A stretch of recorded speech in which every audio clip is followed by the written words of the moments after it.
Here are my tips for reducing stress around taking important tests. Tip 1, build a habit of practice. Building a habit of practice is super valuable. I know I'm guilty of myself of sometimes I get so caught up with something or I'm stressed about something that I almost freeze, but it really should be the other way around. I try to remind myself that, Sal, if you put time in on a regular basis, if I use things like official SAT practice to take practice tests, understand my strengths and weaknesses, work on where my weaknesses are, and I do it on a regular basis, that's my best chance of actually improving.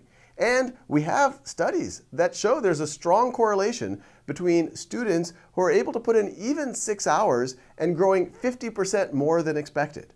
So I really encourage you, don't get too obsessed with the outcome, but think about what can I do on a regular basis, not all at once, not binge practicing, but what can I do on a regular basis day in, day out, and you'll be really impressed how much the gains will accumulate. Tip 2, share your feelings. One of the things that it's taken me many years to discover the wisdom of, and I hope to share it with you, is whatever is going on in your life that you think is unique to you, it's not. It's probably happening in the minds of everyone else around you. Even those people who look perfect on social media and always seem to have their act together and their hair perfectly combed and great grades, they're feeling the same things, the same stresses, the same insecurities in their mind. They might even be feeling far more than what you are.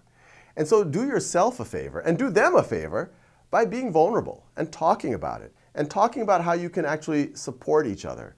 I got to tell you, even when I was a student like you and even today, as I try to navigate my own life, by being able to have a support network, people who I can commiserate with, it really helps lower the stress. And that's just going to make you a healthier person, but also the more relaxed you are entering into these tests, the better you're going to perform.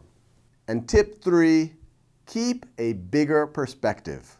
One thing that some of us adults often forget is how sometimes stressful the stage of life you're in is. You know, us adults, we say, oh, I got to pay bills, I got to do this, I got to pay the mortgage. But I can guess what's going on in your mind because I went through it myself. You're saying, hey, I've got to do really good on this test because if I do good on this test, then I might be able to have that opportunity. If I do well with that opportunity, then I'll get that opportunity, and then my life will be perfect. But if I don't do well, then that opportunity might not happen, and then that opportunity might not happen, and then what will I be? Who will I be? And what I'd like to tell you, and I'm not making this up, I've gotten rejected and I failed at far more things than you can imagine.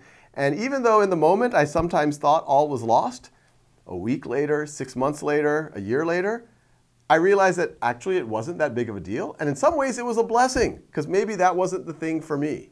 And so when you go into test prep mode, yes, of course you want to do as well as you can. But that score isn't you. It doesn't define you. You are so much more than that one score. You are so much more than what school you get into.